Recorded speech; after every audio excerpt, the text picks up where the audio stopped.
years, Patrick Ewing's bold image towered above the picturesque skyline of New York City. Shining like a star on his Broadway stage, he graced the Madison Square Garden floor with a noble passion and an undying love for the game. Surrounded by fans who weren't always pretty, he consistently gave his best to the city that thanks him tonight. Only a stage this big could capture the emotion of a night this special. Patrick Ewing returning to Madison Square Garden and met by hundreds of reporters and many, many friends. He is perhaps the greatest New York Knick ever. And tonight he wears the colors of the Seattle Supersonics in the Garden.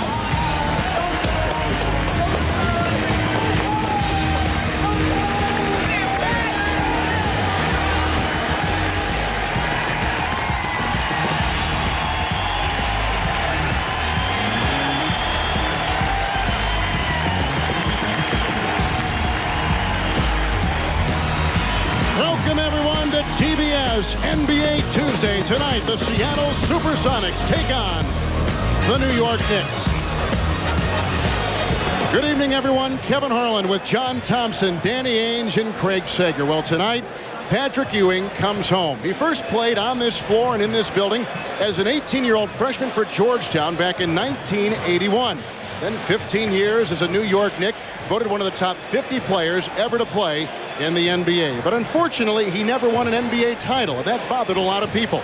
He was traded this past summer, and tonight he comes home. But there has been a twist in this story over the last 24 hours, and for more on that, we send it over to Craig Sager. Throughout his 15-year love-hate relationship in New York, there was one person above all others who Patrick relied on for support, his father, Carl. Carl was waiting for his son last night outside the Boston locker room. When Patrick saw him, he was on the ground being treated by paramedics for dehydration and low blood pressure. Patrick spent the night in the hospital last night with his father, as well as most of today before arriving in New York late this afternoon. Now, this is Patrick's night, a chance for New Yorkers to show their love. However, with his father still in a hospital in Boston, Patrick will be playing with a heavy heart. Kevin? All right, Craig, thank you very much. With Hall of Fame coach now John Thompson, what in the world is this moment like for him tonight and for you?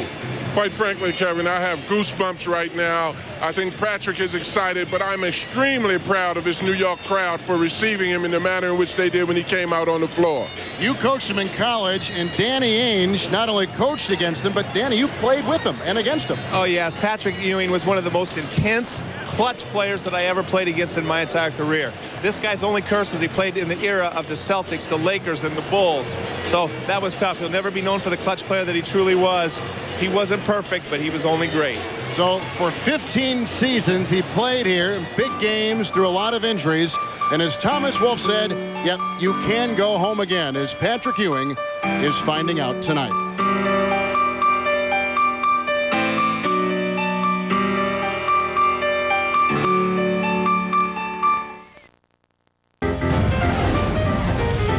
Madison Square Garden will be sold out tonight for the 376th consecutive time.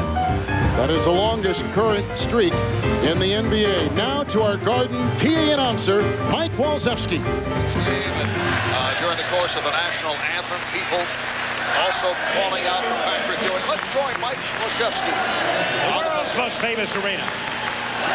Tonight's game features the Seattle Supersonics and your New York Knicks.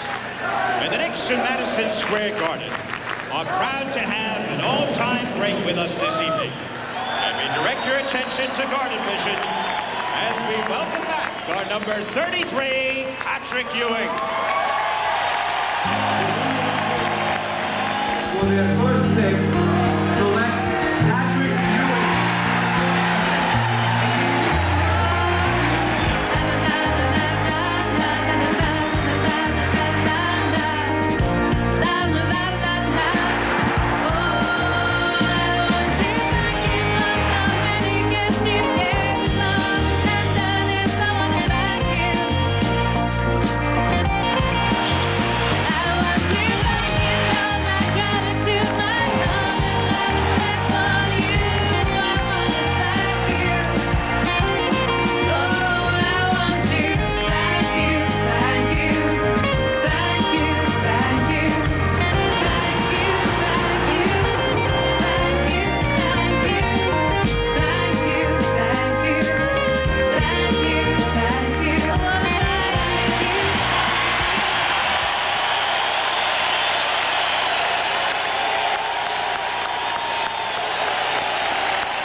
the Sonics is Nate McMillan. And now the Sonics starting lineup. At center, at 7 feet from Georgetown, number 33, Patrick Ewing.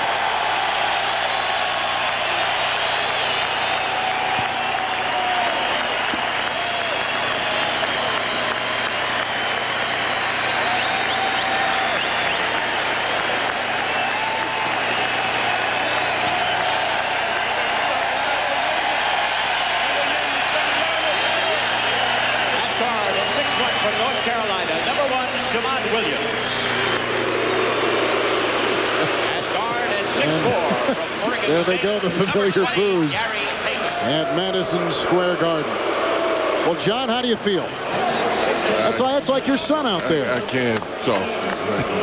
I am just so happy for him, Kevin. I just think that, you know, he was nervous about it. I was nervous about it. But it's befitting the person. Forget the ball player. It's befitting the person. And I just love these people in New York for doing what they just did for him, because truthfully, I think it means an awful lot. Patrick is a person that's very difficult to show his feelings, but he feels great.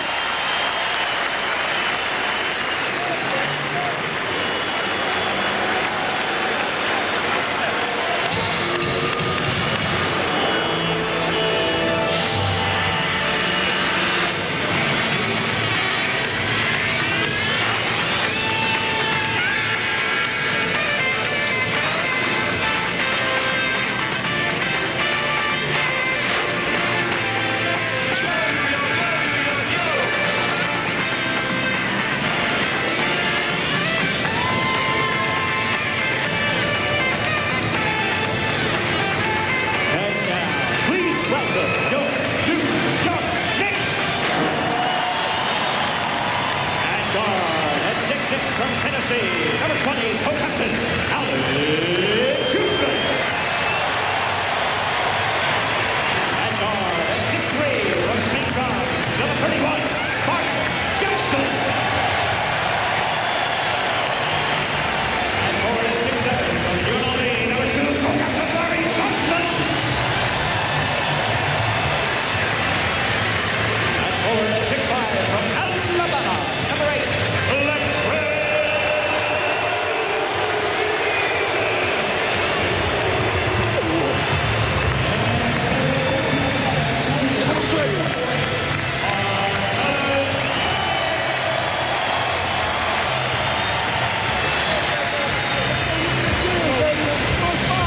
Emotion inside the Garden tonight. It's the Knicks taking on the Sonics next on TBS.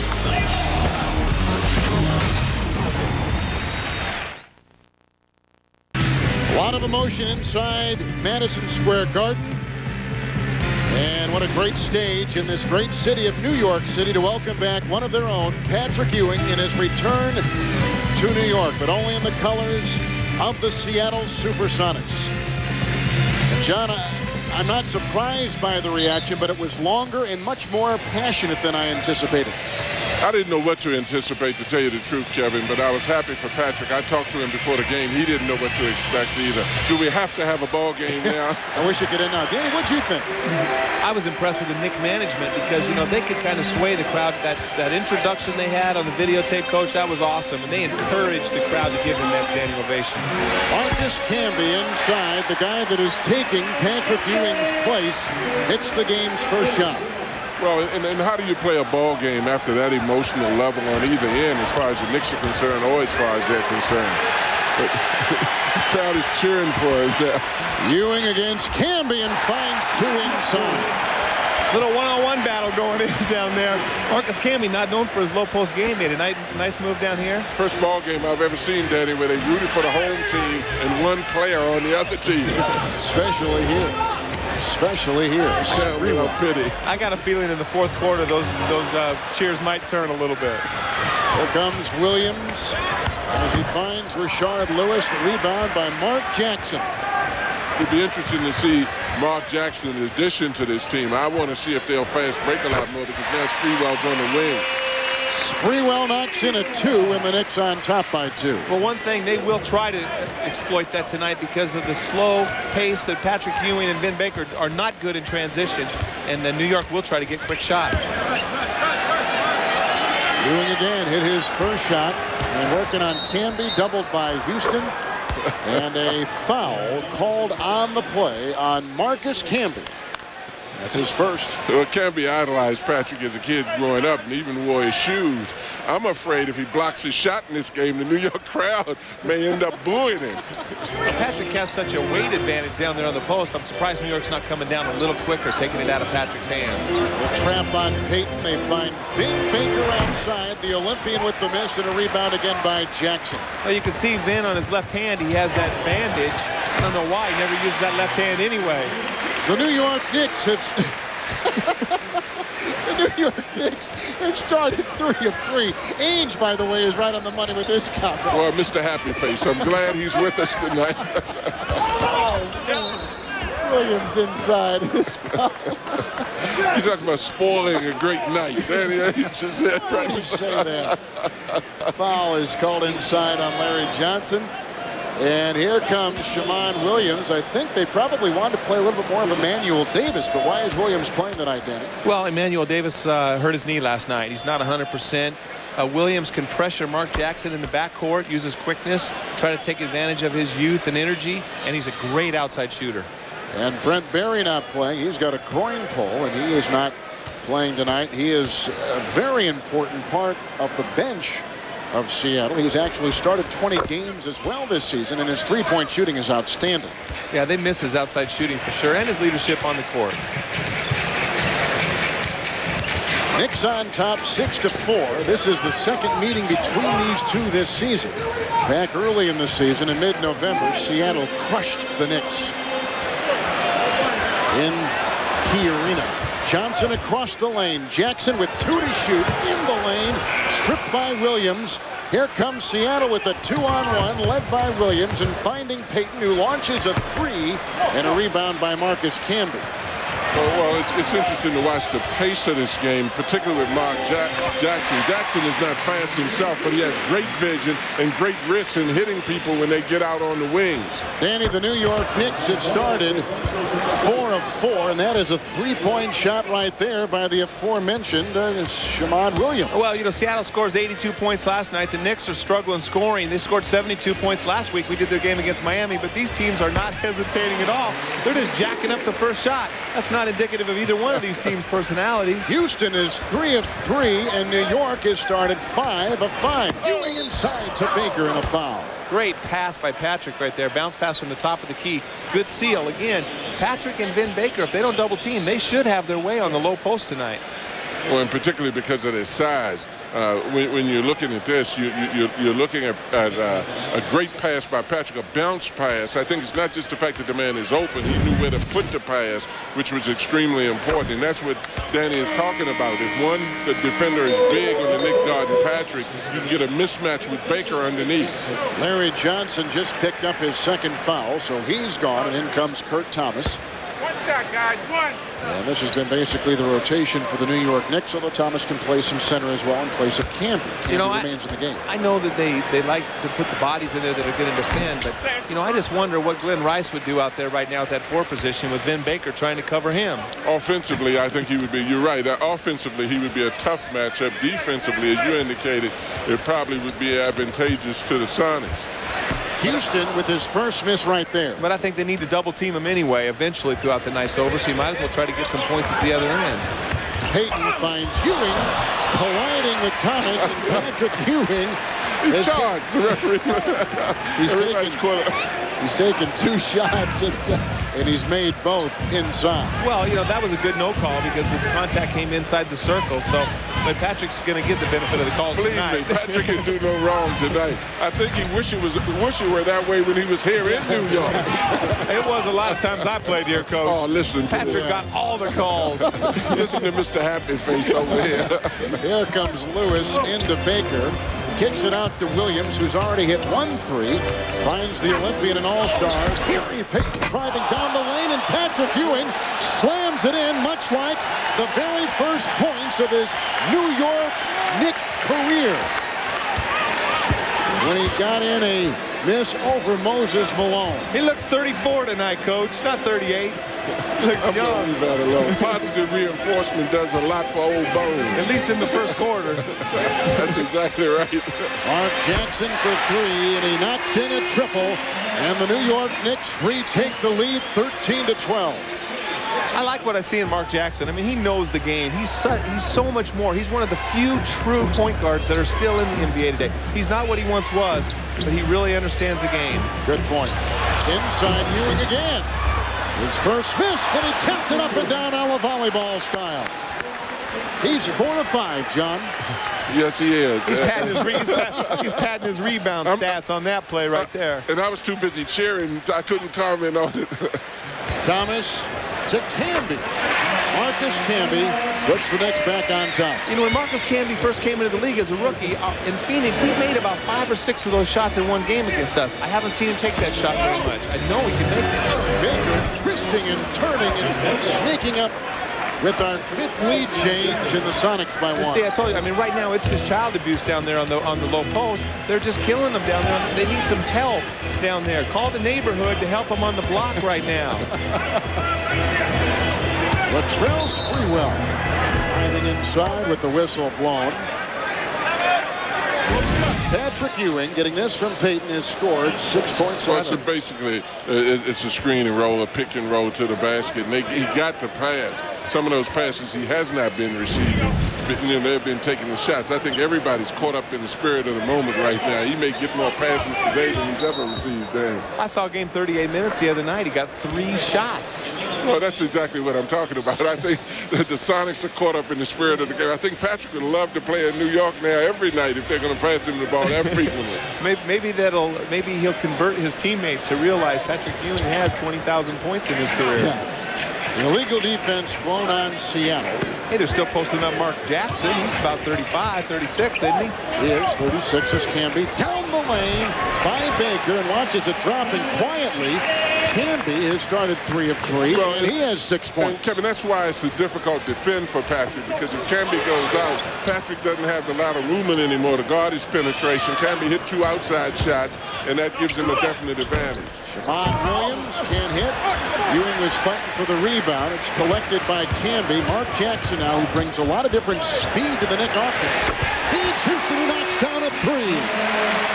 New York has gone 9 of 11 from the field, and Allen Houston, their leading scorer, leads them with 9. Well, that all happened because Rashard Lewis fell down going to the basket. He had the easy dunk right there, missed it up and tipped in, couldn't get back on defense. Ewing missing the shot on a nice pass from Baker. Jackson to Sprewell. Touch. Well, that was the transition that he was talking about earlier. The Sonics never got back. They got that on an offensive rebound. Mark Jackson initiated it, though. He's going to make a definite difference in this New York Knicks fast break. Knicks on a 7-0 run. Williams with the good move by Jackson, held as he drove in a foul called on the floor on the Knicks. Jackson picks it up. That's what Mark Jackson brings to the Knicks. He gives them an opportunity to run. He's a beautiful passer in the open court. He's also a great passer in the half court. Right there, a great pass over the top. Patrick Ewing against the front. First, second, third, effort. I really can't put into words what he means to me personally. I was a young kid dreaming to be a professional basketball player, drafted by the Knicks, unsure about my future. And from day one, he embraced me. He made basketball and life easier for me. And he's a friend for life that goes beyond the basketball court. So many great moments we shared together on and off the court. And I just love him. I owe so much to him. Good friend still. although on different teams. Well, they're on different teams, but Patrick is no fool. Mark is a point guard. It's almost like a running back taking his lineman out to dinner. I would embrace him also so that I could get passes from him, Danny. Oh, absolutely. And that was one of the worst things that ever happened to Patrick Ewing in his career when Mark Jackson was traded away. Well, in particular, the kind of passes. If you notice, not only does Mark find passes, to find people open to get passes to him, he gives you a catchable and a shootable pass, which is very significant for a point guard to do. Plus, he's just a coach on the floor. I mean, he just knows how to play the game. He sees things that a lot of players don't, that you take for granted. And when you trade a player like that away, like Indiana traded him away, traded back for him. New York traded him away, traded back for him. That you don't really realize what you lose when you have a leader like that. Jackson already tonight with 4 assists. The Knicks by 4. Thomas to Sprewell. Neither team has made a change since the timeout. Marcus Camby again flying inside. 4 of 4 with 8 points. And he's making tough shots. I mean, Marcus Camby, it's not like he's taking advantage of Patrick out there. Patrick's playing good defense on him. Marcus can do that against anybody if he's making those shots.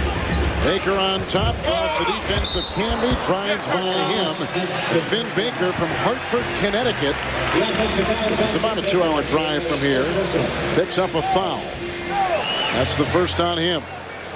How important is Baker to this Seattle team and their success? Is he a guy on a wrong team? Would he be better on a better team with a better point? Well, everybody would be better on a better team with a better point. You know, you go play with Jason Kidd or Mark Jackson or those kind of point guards, everybody's going to be a little bit better. But Vin Baker has not been the same player in this since Seattle. The first year he played pretty good, and after that he has never been the same. The thing that puzzled me is in listening to the coach this afternoon is the adjustment. They're still going through an adjustment period with he and Patrick having to play together. And it's a little late in the season for that.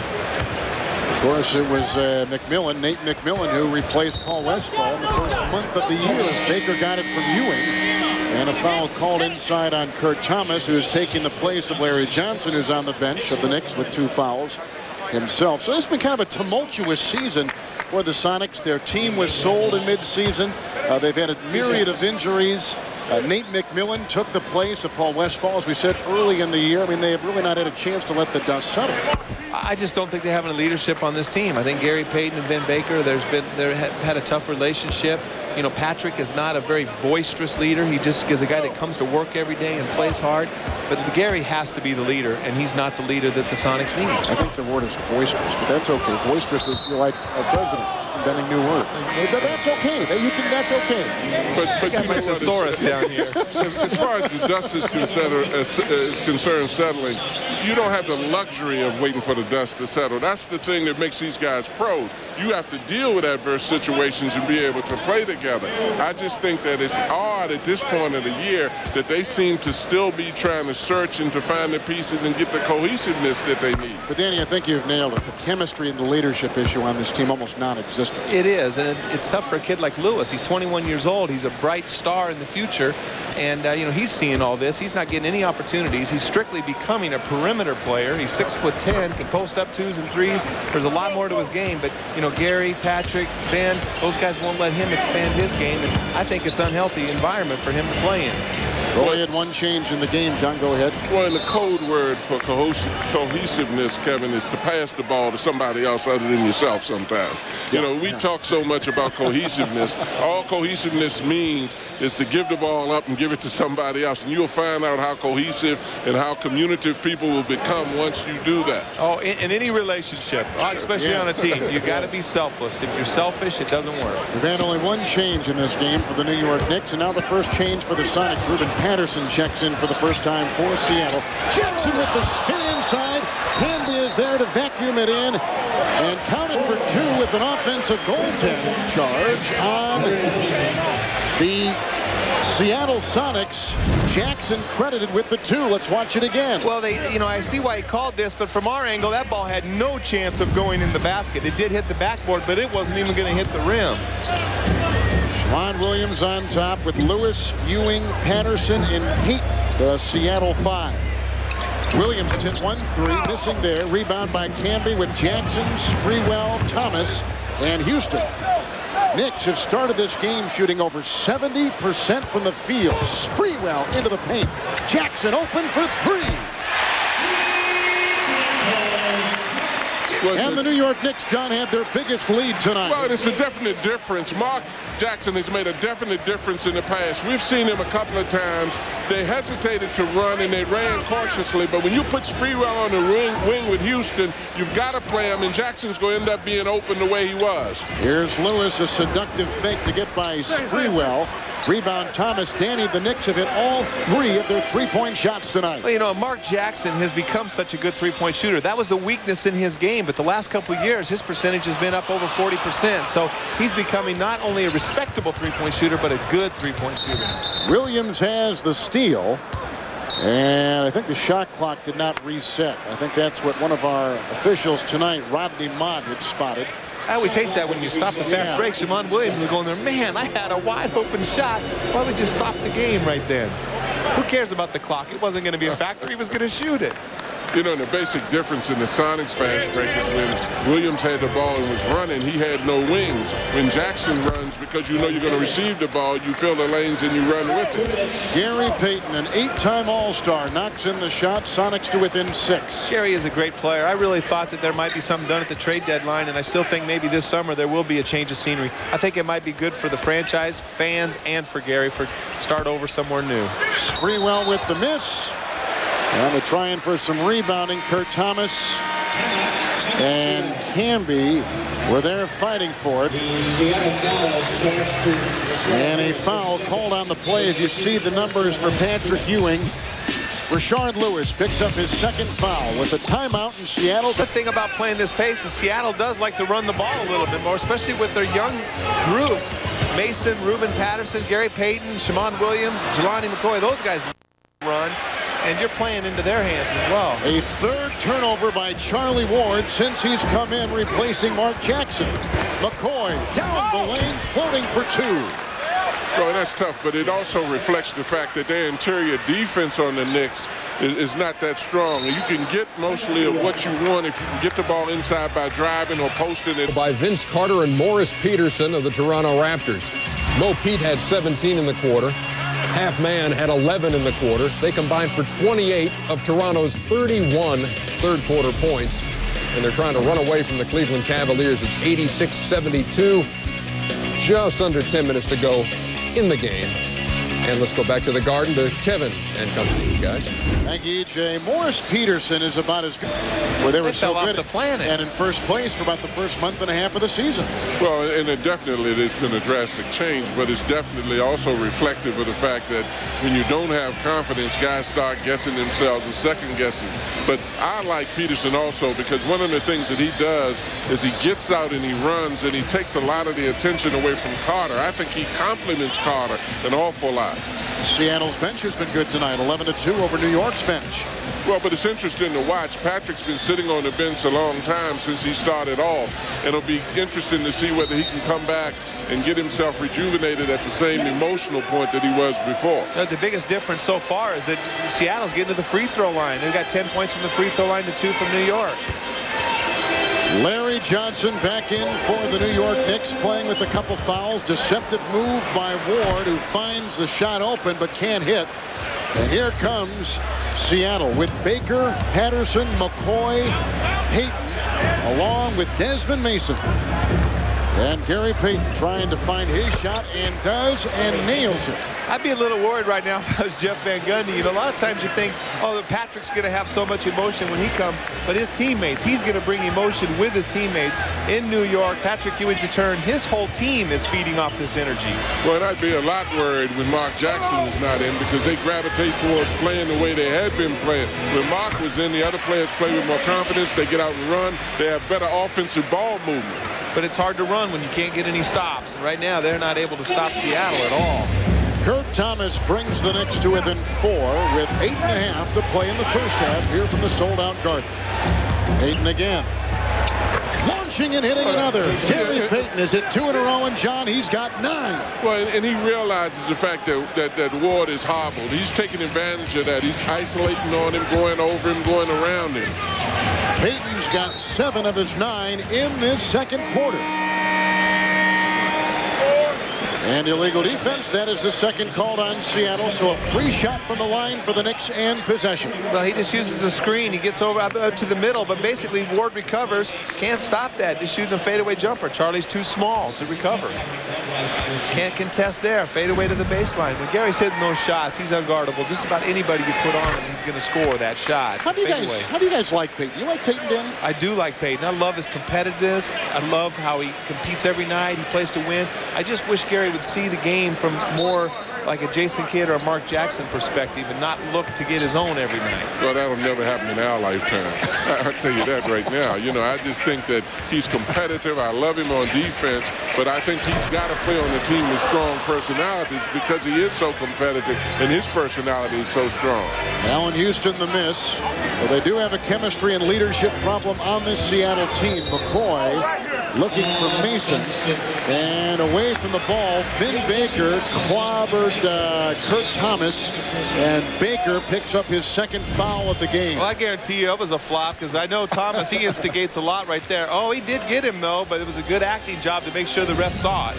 I know Vin Baker can't knock Kurt Thomas on the ground unless he wants to go down. That's only the second Seattle turnover tonight. Glenn Rice for two. Well, and again, that's Mark Jackson. You see, he comes in the game.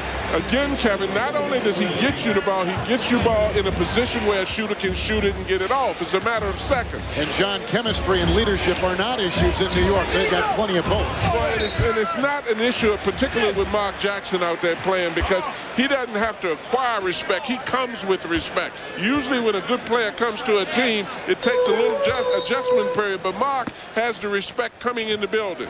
Shot clock is at 10. Payton fires it inside for Baker, bumped by Thomas. They have altered the shot. They fight for it inside with Johnny McCoy with an acrobatic shot. Baker couldn't slam it in. Had a lot of time to get that ball up and in, but they couldn't.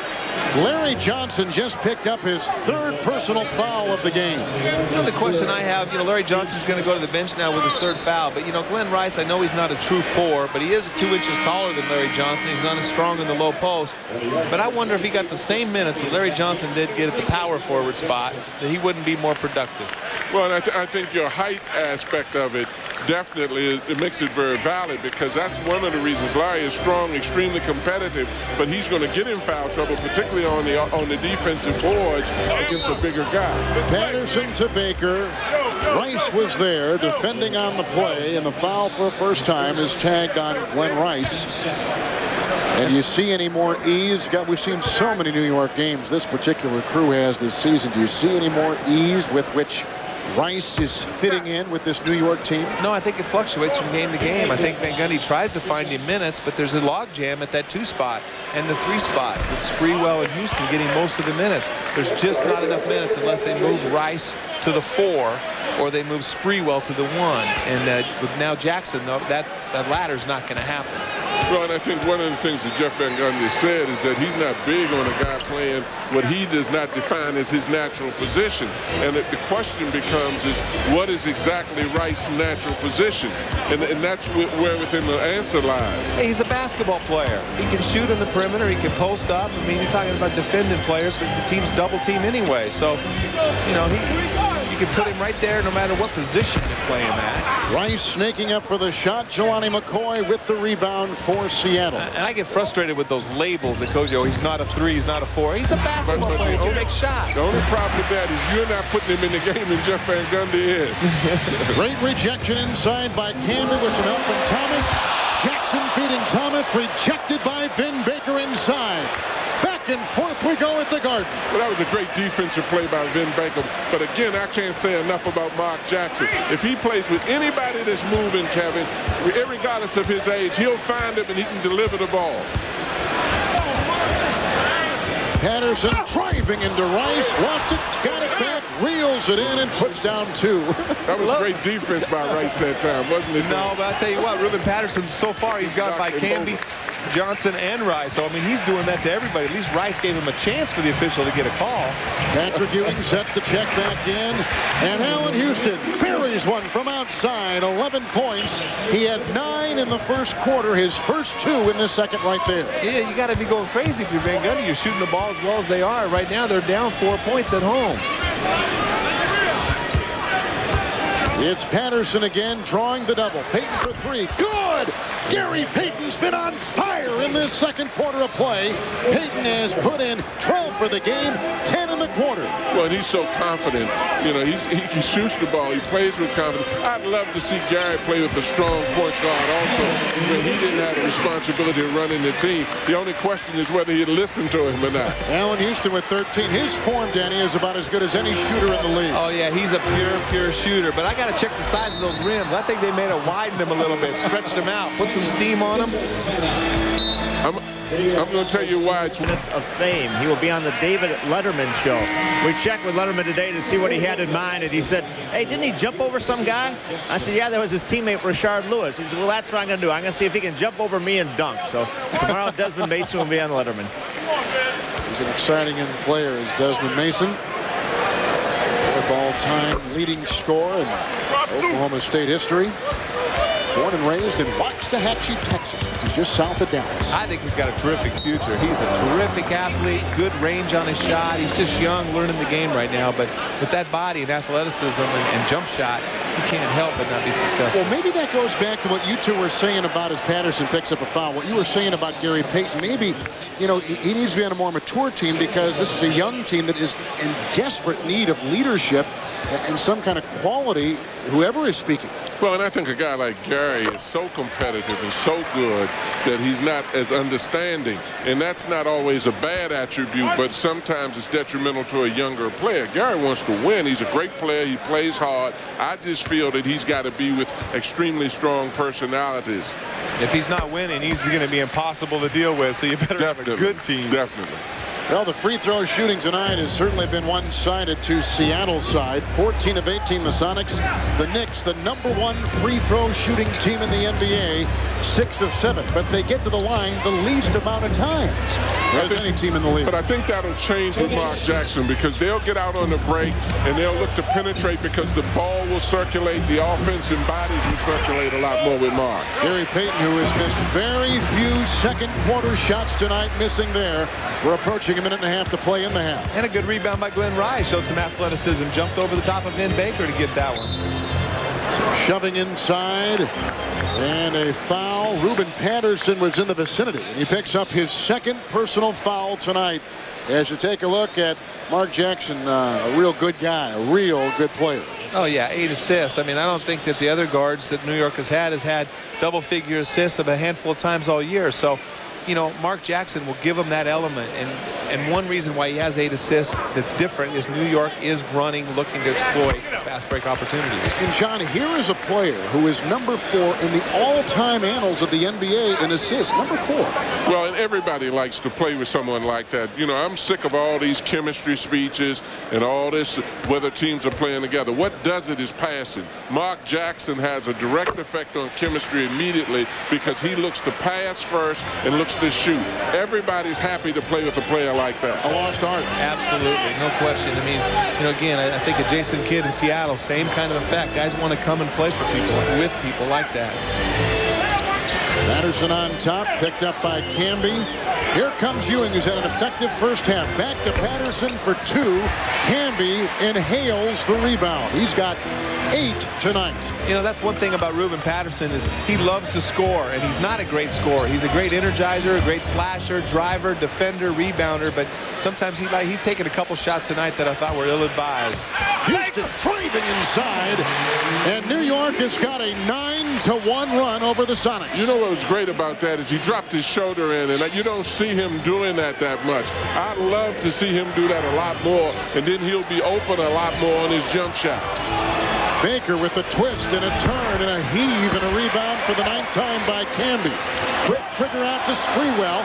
Here comes Rice. Oh, he fires inside.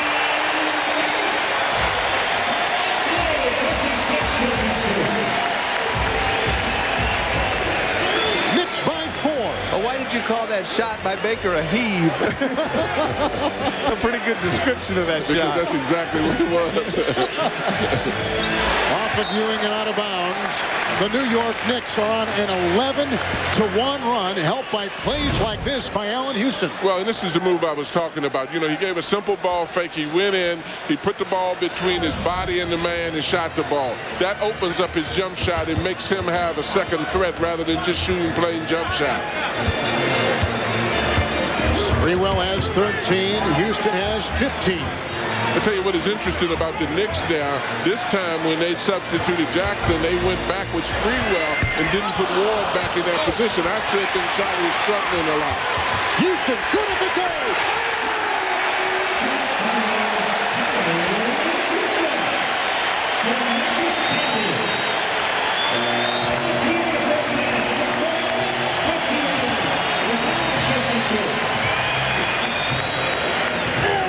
Is on fire. 18 first half points, capping a 14-1 end of the first half run by the blistering hot New York Knicks as we send it over to Craig Sager.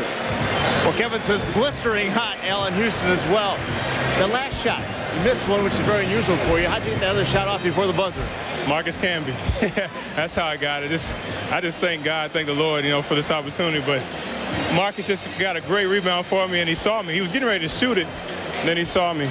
You're one of the great outside shooters in the league. However, you go into the hole a lot more tonight. Coach Thompson likes that. Is that something you're consciously doing? I've had to, you know, this year I've had to do a little bit more because guys are playing up on me, and so I just try to keep attacking, and I just try to keep the defense off balance a little bit. Might stay hot in the locker room. Thank you. Kelly? Well, only a stage this big could capture the emotion of a night with this kind of specialness to it. The return of Patrick Ewing to New York. At halftime, the Knicks on top, 59-52. Let's go to Atlanta and Ernie Johnson. As opposed to trying to use some power going in there. Jackson drives into Williams. Spoon feeds Camby. What a pass. That's just an exceptional pass. I mean, in slow motion, you know, Mark comes through, pulls two guys, penetrates and pitches it to Camby, who made a good move by cutting. Now 9 assists for Jackson, who's number 3 in the NBA in assists. He has a chance to become number 2. He'll never catch Stockton, but he has a chance of overtaking Magic and Oscar. And I think that'll happen next year or the year after. Ewing with Camby defending. Rebound by Baker. He'll force one up and miss and is fouled. We just started the second half. In the first half, 3 ties and 10 lead changes. Well, this is just a great pass. He sees this coming all the way. Knows he's going to drop Patrick over, but Shammond Williams creates a space. Marcus Camby is one of the best slashers from the weak side. He has great timing, great athleticism to finish. Well, and what is great about what Mark Jackson does is hard even as it's a defense.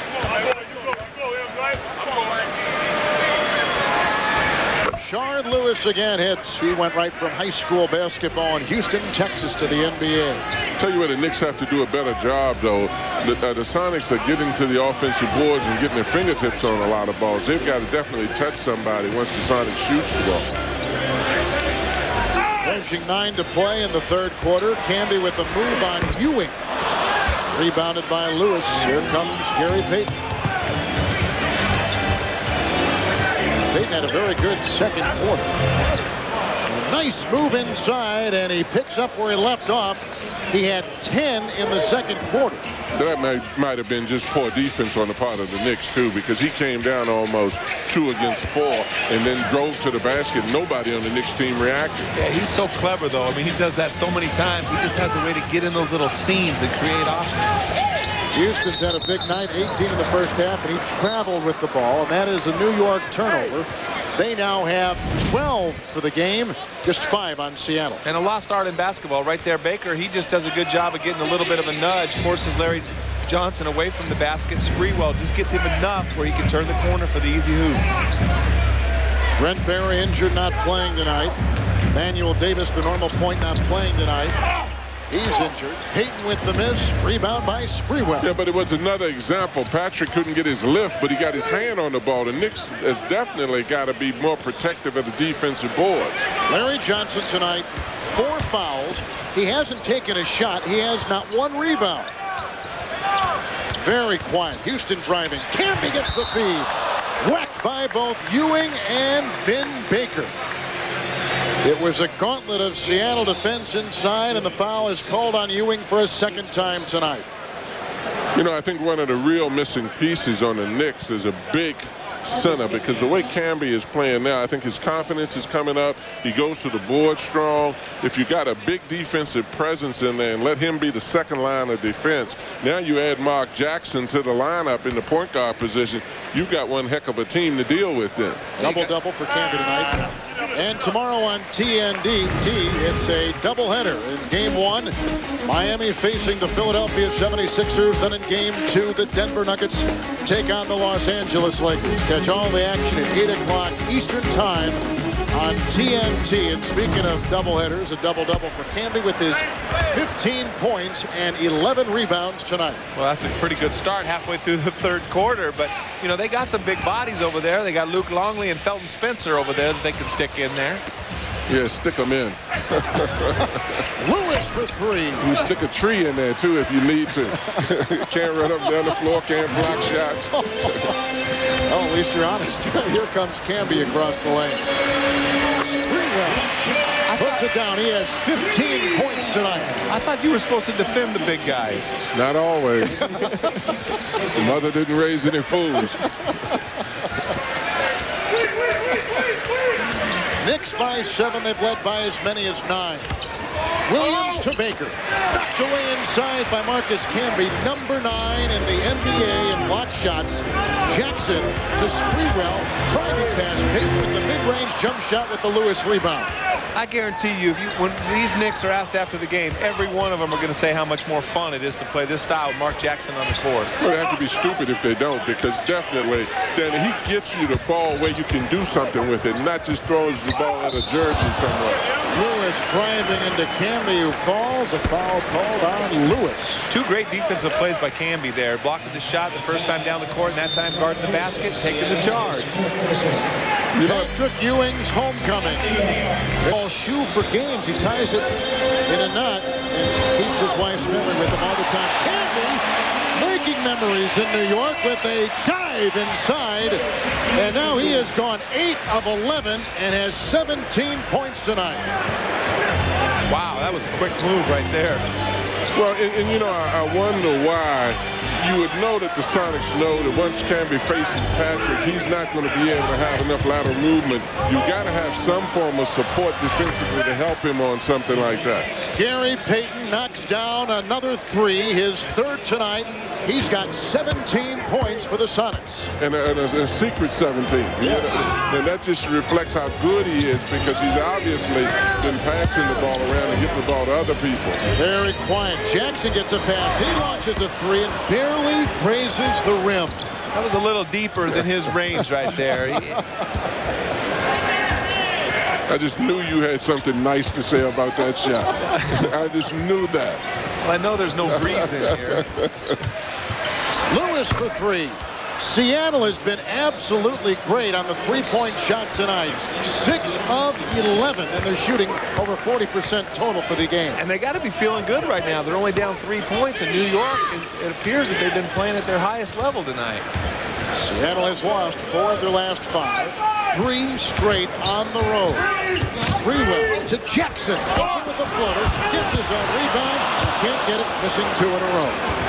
The problem was he never should have gotten a second shot on that one. Baker inside, grinding on Johnson. Why not? Johnson's got foul trouble. Payton brings it back in.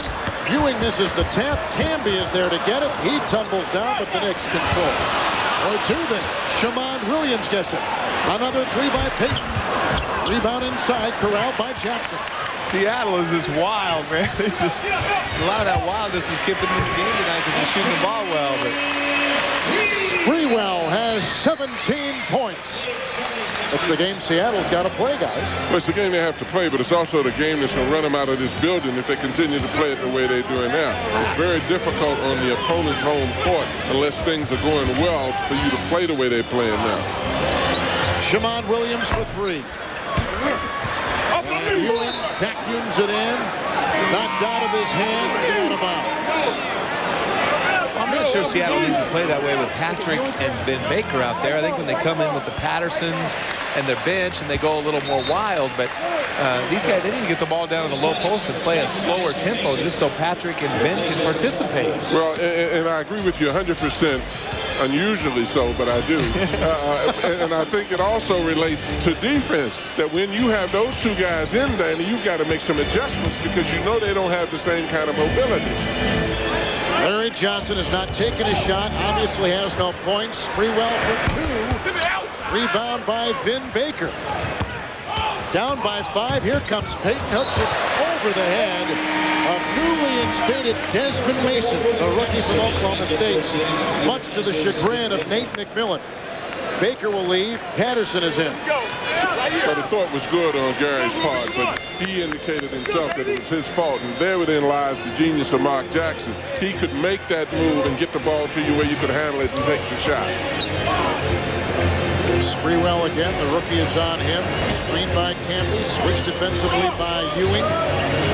It's Johnson on top. Shot clock at 5. Camby against Ewing. Doubled by Williams. The drive inside. You have to give him some help.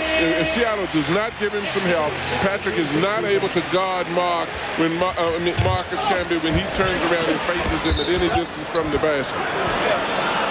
Marcus Camby now has 19 points and 13 rebounds for the New York Knicks. Well, and you look at this Camby stat, he lets the defense clear out. He turns and squares up.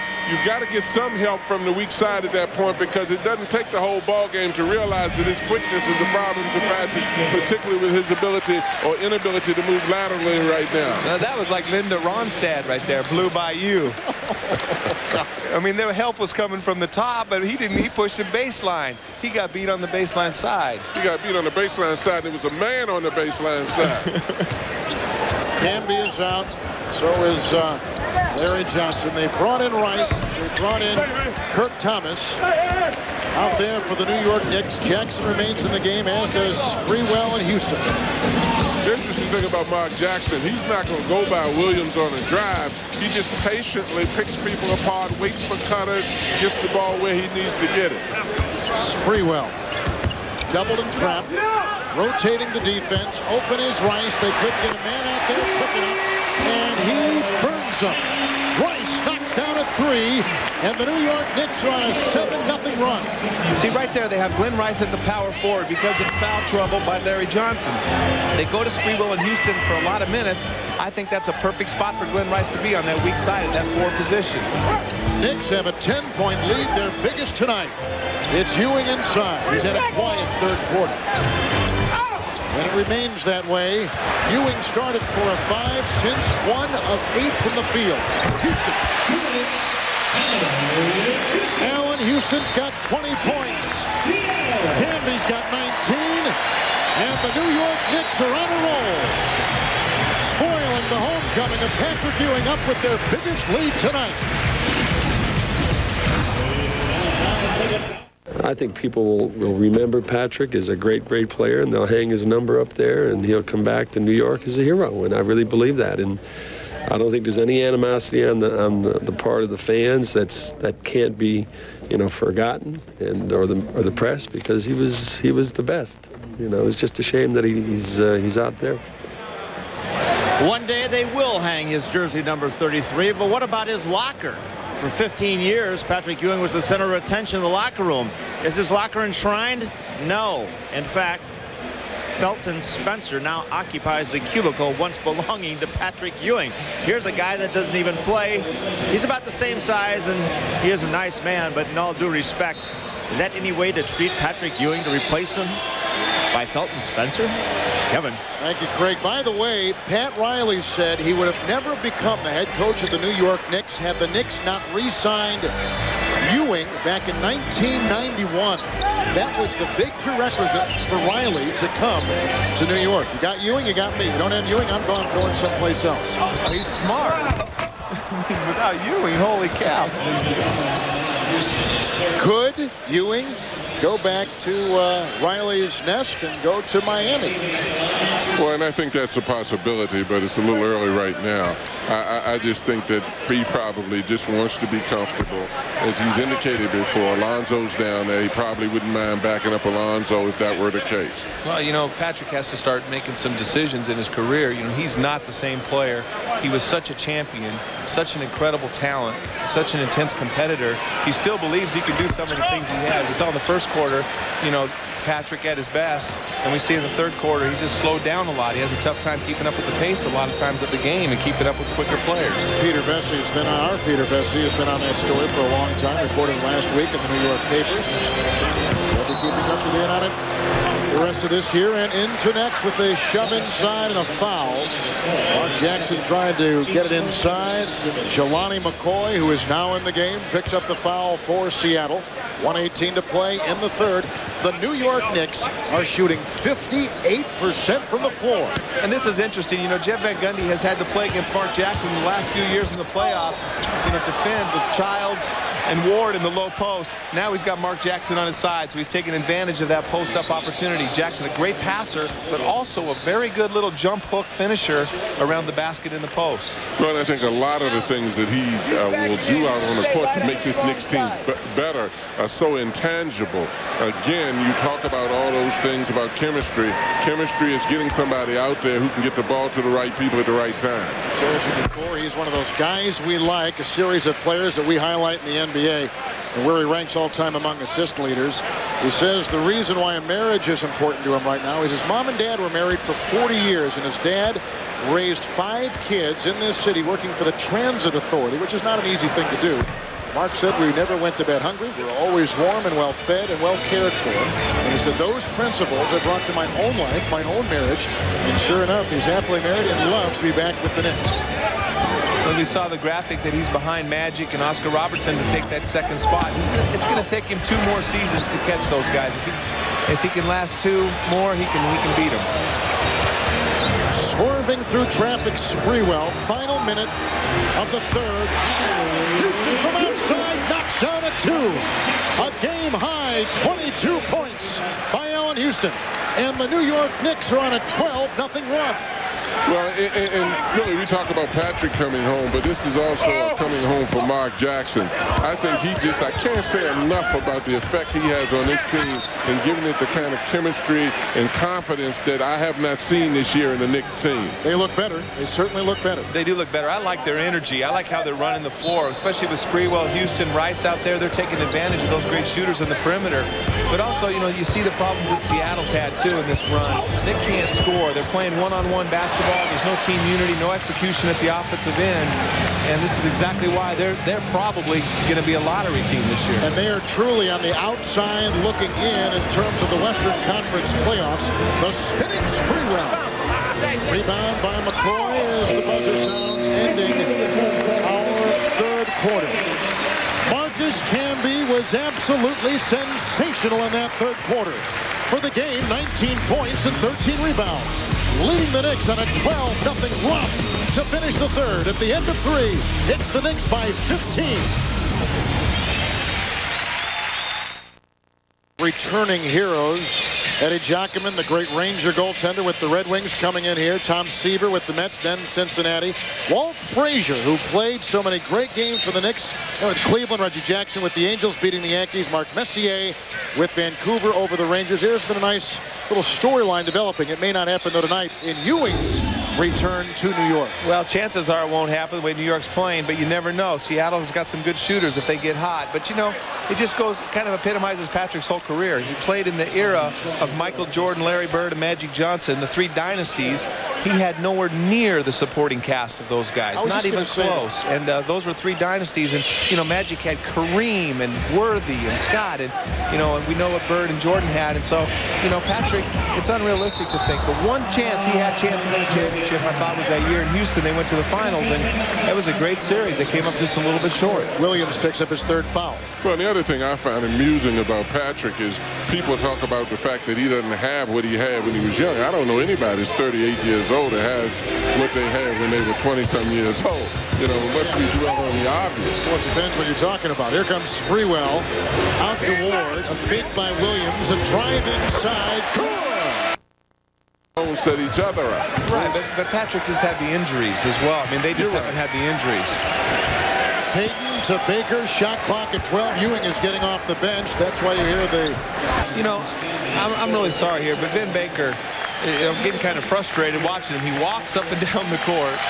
and then he gets taken out of the game, and he acts very frustrated and angry because he's being taken out. Well, the team is running the ball up the court, and they're playing 4-on-5 at the offensive end, and they're supposed to wait for him. That would be very discouraging to play with a player like that. Well, and that's a part of that chemistry you talked about, you know, particularly a rookie. Lewis has been red hot. Oh, he's a flamethrower. Rashard Lewis puts in another 3. He's got 20 points. He's knocked down 4 threes tonight. This is the closest since halftime. Danny, why is that man that open? I mean, the guy's been shooting the ball, and he's getting free shots like he's a terrible shooter. Yeah, I don't know. They're having some breakdowns just off the penetration. Again, Mark Jackson, not a great perimeter defender, is leaving Payton open. A big-time 2-point shot by Latrell Sprewell. He's got 19. Rebound by Marcus Camby, grabbing his 17th rebound tonight. And that's the thing. That's one of Seattle's biggest problems also is just making plays at the right time of the game. You know, they get close. They have a lot of close plays, but they give up plays like that. Danny, is there a better diver in the NBA into the lane than Camby? No, but I think that's bad defense, too. You know, Patrick's used to jumping out, but they've exploited that twice as Patrick tries to cheat to get out on the pick and roll, and they're trapped, and they just slip the pick with no weak side help. Camby, 10 of 13, almost a forgotten man in the Ewing hoopla. Gary Payton sneaking inside and sneaking 2 in. Boy, that's what's so tough about Gary Payton. You can say what you want about him. I mean, he comes between 3 guys, picks that ball up, and puts that ball in. He's definitely a very tough competitor. Sprewell again. Lewis is on him. Spree will slash. Meet the double team. Cross court to Houston with an athletic catch and a drive on Mason. 2 minutes. Good fake by Sprewell to get open. Payton gets the rebound. And this is the time, you know, Seattle was very fortunate. That ball just ended up in Gary Payton's hand, but it was a turnover, really, and Payton stole the ball back for an easy 2. They've got to be able to finish games off. Both teams with 3 timeouts remaining. 20 and 2 fulls. Spinning is Patterson. And then Lewis retreating to the side. Shot clock at 1. See, that's where your leadership comes. Jackson gives to the Knicks.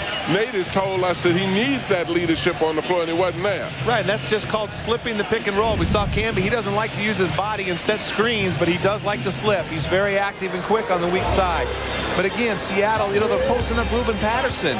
You know, Vin Baker's been able to post up successfully tonight. Patrick posted up early in the game, and Gary Payton's, a Hall of Fame player.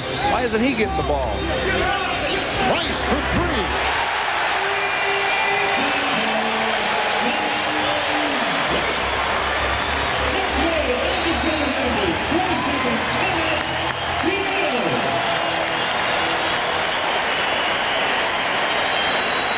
Glenn Rice has scored 9 in the 4th quarter. Timeout.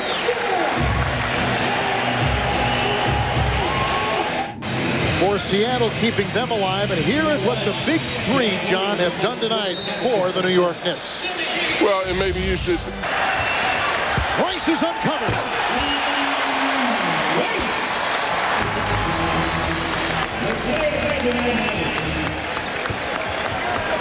Gary Payton pitches outside to Patrick Ewing.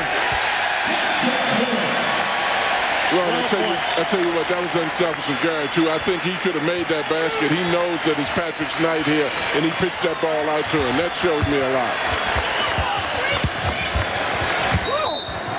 Foul with about 2 seconds to play. Patrick Ewing, the last time he left this floor was last May when the Indiana Pacers knocked the New York Knicks out of the playoffs. And he was booed and jeered as he walked off the floor. John, tonight, he has come home a conquering hero, loved by this crowd. And you can even feel the emotion here late in the game. Very much like it was when he first took the floor about 2.5 hours ago. Well, and they showed a touch of class. They're even chanting right now, Patrick Ewing. I think the Knicks got the best of both worlds. They honored Patrick, gave him his propers, and they won the ball game. But they definitely showed a touch of class for a Warrior who's been here and contributed 15 to 16 years of his life. Well, Seattle got it down to a 2-point game. And then the Knicks finished on an 11-4 run. And New York wins on Patrick Ewing's homecoming. Two very close, very dear friends joining Craig Sager, Patrick Ewing, and Mark Jackson. Craig, take it away.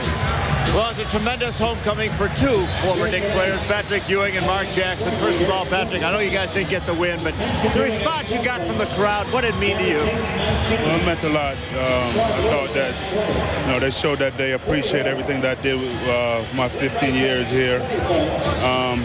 And it felt good. The guys were great. I would have loved to have gotten the win, but it wasn't our night. It was their night, and this guy right here, I wish him the best. How nervous were you coming to the game tonight? I was nervous. First of all, I just want to tell my father hello. I hope he's feeling a lot better. But I wasn't nervous. I just wanted to come out and play my game and hopefully get the win, but it wasn't the case. The elusive NBA championship, Patrick still chasing. You obviously were the point guard early in his career. Do you think if you guys had stayed together, there'd be some more banners hanging from this rafter? No, I don't think it. I know it. Simply one of the greatest players ever played the game. God blessed me with him when I first got into this league, and I believe if we would have stayed with that team, we would have won the championship. I'm so proud of this guy, and I love him to death. We saw tonight what a difference you make with this Knicks team. Our crew all night raving about your assists, your floor leadership, 12 assists, 9 points, but also 9 rebounds. You're closing in on a triple-double, and it's been a long time since the Knicks had one. Boy, how long? April 19th, 1995 in regulation by a guy who had 28 points, 15 rebounds, 11 assists, and you're standing next to him. Okay, well, the main thing is that we came out with a great win. I'm just proud of my guys, and we're trying to get on track. Patrick, what do you think of when you come onto this court right now? Some people said perhaps your last time you'll ever be on the Madison Square Garden court. Others say you'll play more years. Patrick Ewing may end up with Pat Riley. What goes through your mind? Well, I just came out to try to get the win. It felt good to be back here. I just wish we could have gotten a win. But I think I still have a lot of basketball in me, and, I'm going to end the season, hopefully make the playoffs, and think about what I'm going to do after that. Thanks for being with us. Best luck to your father as well. Thank you. Appreciate that. Back to you, Kevin. On a night that was Madison Square Garden at its best, the hero was welcome home, embraced by the New York fans. Once again, our final score, the Knicks 101, Seattle 92 for John Thompson, Craig Sager, and Danny Ainge. Our producer, Mike Burks, our director, Lonnie Dale, our associate director, Rodney Vaughn, and the rest of our TBS crew, Kevin Harlan saying good night from New York's Madison Square Garden. We will go to Ernie Johnson in the studio right after this break. I didn't think it would be emotional for me, but when the spontaneity of the crowd, chanted his name, it was, that's the best thing I've seen in my time here at the Garden, other than, getting to the finals and being part of 2 of those finals. But, that was the best, besides those 2 things, that was the best, memory I'm going to ever have, I think, of being here. I thought it was great what the fans did. Like I said many times, we've had a lot, love-hate relationship throughout the years. But I thought that they appreciated what I brought to the table every night, and I thought they did a great job of